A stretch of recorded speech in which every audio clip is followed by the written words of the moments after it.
ഓം നമോ ഭഗവതേ സായിശ്വരായ. ശ്രീ സത്യസായി ഭാഗവതം സത്യോപനിഷത്ത് 15. സ്വാമി, ദൈവികത്വം എല്ലാവരിലും ഉണ്ടല്ലോ. ജനിക്കുന്നതിന് മുമ്പ് അത് എവിടെയായിരുന്നു? മരണശേഷവും അത് നിലനിൽക്കുമോ? ദൈവികത്വം നിലനിൽക്കുന്നു. അത് അഗ്രാഹ്യവും വിമലവും അനശ്വരവുമാണ്. അകളങ്കിതവും ശുദ്ധവുമാണ്. അതിന് ജനന മരണങ്ങളില്ല.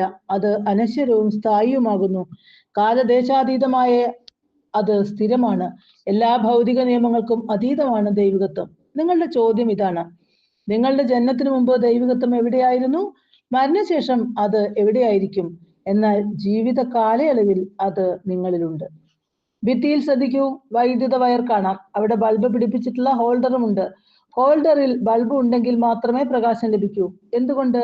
വയറിലൂടെ കടന്നു പോകുന്ന വൈദ്യുതി ഹോൾഡറിൽ പിടിപ്പിച്ചിട്ടുള്ള ബൾബിൽ പ്രവേശിക്കുന്നു. വെറുതെ കയ്യിൽ പിടിച്ചാൽ ബൾബ് കത്തുകയില്ല. കാരണം അവിടെ വൈദ്യുതിയില്ല. ഇതിൽ നിന്നും എന്ത് മനസ്സിലാക്കണം? ഹോൾഡറിൽ പിടിപ്പിച്ച ബൾബിലേക്ക് നമ്മൾ പുതിയ വൈദ്യുതി വിട്ടതല്ല.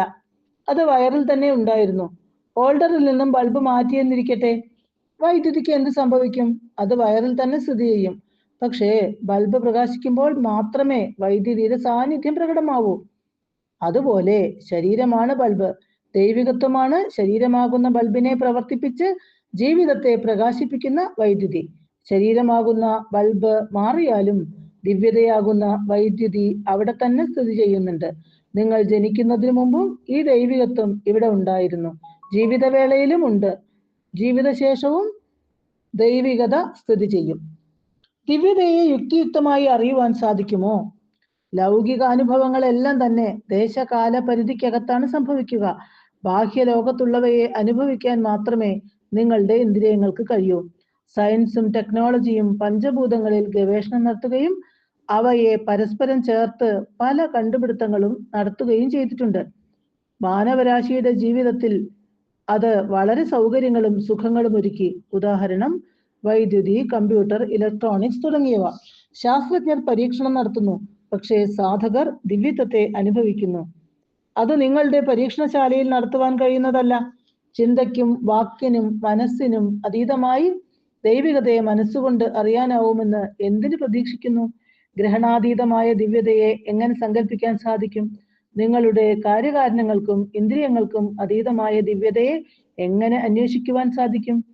ശാസ്ത്രം പരീക്ഷണത്തിലാണ് അടിത്തറയിടുന്നതെങ്കിൽ മതത്തിന്റെ അടിത്തറ അനുഭവത്തിലാണ്. ശാസ്ത്രത്തിൽ വിശകലനം നടക്കുന്നു. ആധ്യാത്മികതയിൽ അത് പ്രത്യക്ഷീകരണമാണ്. പൂർവജന്മ വാസനകളുമായിട്ടാണ് ഞങ്ങൾ വന്നിരിക്കുന്നതെന്ന് പറയുന്നു. അത് സത്യമോ? എങ്ങനെ ഇത് സംഭവിക്കുന്നു? തീർച്ചയായും അത് ശരി തന്നെ. കണക്ക് ബുക്കിലെ എഴുതിക്കൊണ്ടിരിക്കുന്ന പേജ് തീർന്നു കഴിഞ്ഞാൽ അടുത്ത പേജിൽ ആദ്യം തന്നെ ബാലൻസ് എടുത്തെഴുതും. പൂർവജന്മവാസനയും ഇതുപോലെ തന്നെ ഈ ജന്മത്തിലേക്ക് എടുത്തു വെക്കുന്നു. ചന്ദനത്തിരിയോ കർപ്പൂരമോ സുഗന്ധ വസ്തുക്കളോ കത്തിച്ചാൽ ആ സുഗന്ധം മുറി മുഴുവനും വ്യാപിക്കുകയില്ലേ? കയ്യിൽ പരിമളമുള്ളൊരു പുഷ്പമുണ്ടെങ്കിൽ ആ പരിമളം നിങ്ങളുടെ ചുറ്റിനും ഉണ്ടാവുകയില്ലേ? ദുർഗന്ധത്തിന്റെ കാര്യവും ഇങ്ങനെ തന്നെ. അതുപോലെയാണ് മുജ്ജന്മവാസന തുടർന്നുള്ള ജന്മങ്ങളിലേക്ക് കടന്നു പോകുന്നത്. സപ്തരജ തമോ ഗുണങ്ങൾ മനുഷ്യനെ ബന്ധനത്തിലാക്കുന്നു. സാത്വിക ഗുണവും ബന്ധനത്തിലാക്കുമോ? ത്രിഗുണങ്ങളും മനുഷ്യന് ബന്ധനം നൽകുന്നവയാണ്. നിങ്ങളുടെ ജീവിതവും ഒരുക്കുന്നത് ഈ ത്രിഗുണങ്ങൾ തന്നെ. നിങ്ങളുടെ പ്രവർത്തനങ്ങളും പെരുമാറ്റവും നിയന്ത്രിക്കുന്നതും ത്രിഗുണങ്ങളാണ്. ശീലത്തെയും സ്വഭാവത്തെയും അത് ഭരിക്കുന്നു. സത്വഗുണവും ചങ്ങല തന്നെയാണ്. ഉദാഹരണം: ഇരുമ്പ് ചങ്ങല കൊണ്ട് നിങ്ങളെ ബന്ധിച്ചാൽ അത് തടവ് തന്നെയാണ്. ഇരുമ്പിന് പകരം വെള്ളിച്ചങ്ങലയായാലോ, അല്ലെങ്കിൽ സ്വർണ്ണച്ചങ്ങലയാണെങ്കിലോ? അതെല്ലാം ഒരുപോലെ തന്നെ ബന്ധനമാണ്. ഈ ചങ്ങലകളുടെ നിറത്തിൽ മാത്രമേ വ്യത്യാസമുള്ളൂ, ഗുണത്തിൽ വ്യത്യാസമില്ല. ഇവിടെ ഇരുമ്പ് ചങ്ങല എന്നത് തമോ ഗുണമാണ്, വെള്ളിച്ചങ്ങല രജോ ഗുണം, സ്വർണ്ണച്ചങ്ങല സത്വഗുണമാണ്. ദൈവികത ഈ മൂന്നിനും അതീതമാണ്. ഗുണാതീതനാണ് വിഭു. സ്വാമി, ദ്വൈതം, അദ്വൈതം, വിശിഷ്ടാദ്വൈതം എന്നീ ദർശനങ്ങൾ പരസ്പര വിരുദ്ധമാണോ? ഇത് ഇങ്ങനെയാണ് പലരും മനസ്സിലാക്കിയിട്ടുള്ളതും പരിശീലിക്കുന്നതും. പക്ഷേ സത്യത്തിൽ അങ്ങനെയല്ല. ഇത് മൂന്നും പരസ്പരം ബന്ധപ്പെട്ട് കിടക്കുന്നു. ശ്രദ്ധിച്ചാൽ ഒന്ന് മറ്റൊന്നിലേക്ക് നയിക്കുന്നതായി അറിയുവാൻ സാധിക്കും. ഒരു കരിമ്പിൻ കഷ്ണം ഉദാഹരണമായി എടുക്കാം. കരിമ്പിൽ അതിന്റെ ജ്യൂസ് ഉണ്ട്. കരിമ്പും കരിമ്പിന്റെ ജ്യൂസും ഒന്നിച്ചിരിക്കുന്ന അവസ്ഥയാണ് ദ്വൈതം. ഇനി കരിമ്പിൽ നിന്നും ജ്യൂസ് എടുക്കുക. ഈ ജ്യൂസ് ആണല്ലോ കരിമ്പിന്റെ ഏറ്റവും പ്രധാനപ്പെട്ട ഭാഗവും. കരിമ്പിൻ സത്ത മുഴുവനും ജ്യൂസിലുണ്ട്. പക്ഷെ ജ്യൂസ് ഏറെ നേരം അതുപോലെ ആയിരിക്കുകയില്ല. വളരെ കാലം ജ്യൂസ് രൂപത്തിൽ അത് കരുതി വെക്കാനും സാധിക്കുകയില്ല. ഇതാണ് വിശിഷ്ടാദ്വൈതം. ഇനി ഈ കരിമ്പിൻ ജ്യൂസ് ശുദ്ധമാക്കി പഞ്ചസാരയുടെ രൂപത്തിലാക്കിയാലോ? അത് വളരെ കാലം സ്ഥിതി ചെയ്യും. അതിനൊരു മാറ്റവും ഉണ്ടാകുകയില്ല. ഇതാണ് അദ്വൈതാവസ്ഥ. പഞ്ചസാര നിങ്ങൾക്കിഷ്ടപ്പെട്ട ഏതു കാര്യത്തിനും ഉപയോഗിക്കാം. എന്താണ് മായ? വിശദീകരിച്ചാലും. മായ എന്ന ഒന്നില്ല, ഉള്ളത് ബ്രഹ്മം മാത്രം. മായ എന്ന് നിങ്ങൾ വിളിക്കുന്നത് നിങ്ങളുടെ ഭാവനയാണ്. ശാരീരിക ബോധം മായയാണ്. ചെറിയൊരു ഉദാഹരണം: വലിയൊരു വൃക്ഷം, അതുണ്ടാക്കുന്ന തണൽ താഴെ കാണാം. തണലിന് കാരണം വൃക്ഷശിഖരങ്ങളും ഇലകളുമാണ്. സൂര്യപ്രകാശം വീഴുമ്പോൾ വൃക്ഷത്തിന് കീഴിൽ തണലും ഉണ്ടാകുന്നു. ഇവിടെ മനസ്സിലാക്കേണ്ട ഒരു പ്രധാന കാര്യമുണ്ട്. തണല് പോലെയുള്ള ഒന്ന് വൃക്ഷത്തിന് മുകളിലോ ഇല്ല. അതിനർത്ഥം സൂര്യപ്രകാശത്തിൽ തണലില്ല എന്നാണ്. എന്തുകൊണ്ട്? തണലുണ്ടായതിനു കാരണം ശിഖരങ്ങളും ഇലകളുമാണ്. സൂര്യപ്രകാശം ബ്രഹ്മമാകുന്നു, വൃക്ഷം ജീവനും. ശിഖരങ്ങളും ഇലകളും സംഘവും ആഗ്രഹങ്ങളുമാണ്. അവയാണ് മായയാകുന്ന തണലിന് കാരണം. ഇലകളും ശിഖരങ്ങളും ഇല്ലെങ്കിൽ തണൽ എന്ന പ്രശ്നമേ ഉദിക്കുന്നില്ല. അതുകൊണ്ട് മായ എന്നൊന്നില്ല, അത് നിങ്ങളുടെ ഭാവന മാത്രം. മായയെ എങ്ങനെ മറികടക്കാം? മായ ഇല്ല, അത് നിങ്ങളുടെ സൃഷ്ടിയാണ്. ഇല്ലാത്ത ഒന്നിനെ എങ്ങനെ മറികടക്കുവാനാണ്? ഇരുട്ടിൽ കയറ് കണ്ട് പാമ്പെന്ന് ധരിച്ച് നിങ്ങൾ വളരെയധികം പേടിച്ച് വിറയ്ക്കുകയും ചെയ്തു. പിന്നീട് അന്വേഷണത്തിൽ നിന്ന് മനസ്സിലായി അത് പാമ്പല്ല, കയറാണത്രേ. ഇവിടെ രണ്ട് കാര്യങ്ങൾ ഗ്രഹിക്കേണ്ടതുണ്ട്. പാമ്പ് അപ്രത്യക്ഷമായതല്ല, കാരണം അവിടെ കയർ മാത്രമേ ഉണ്ടായിരുന്നുള്ളൂ. നിങ്ങൾ മാത്രമാണ് ഈ തെറ്റിദ്ധാരണയ്ക്ക് ഉത്തരവാദി. കയറിനെ പാമ്പാക്കിയത് നിങ്ങൾ തന്നെ. അതുപോലെ ബ്രഹ്മമാണ്, ആത്മാവാണ് യാഥാർത്ഥ്യം.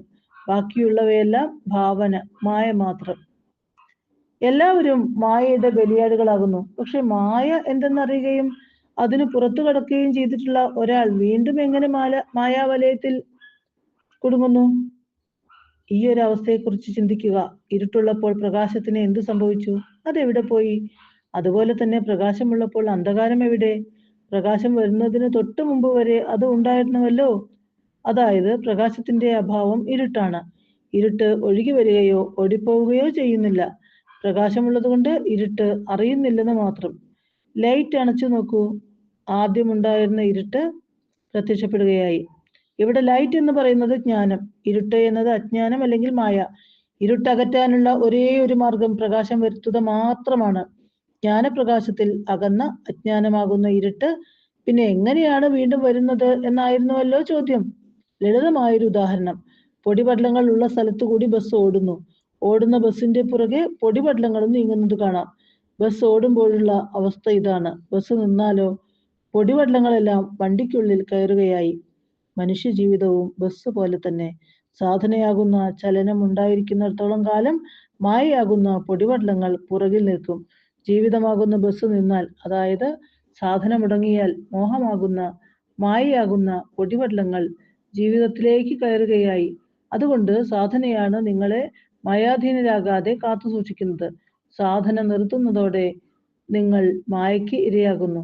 അതുകൊണ്ട് ജീവിതകാലത്ത് ഒരിക്കലും മായയെ മറികടന്നു എന്ന് വിചാരിക്കാനാവില്ല. കാരണം അക്കാര്യം നിശ്ചയിക്കുന്നത് നിങ്ങളുടെ സാധനയാണ്. ഓം തത് സത്.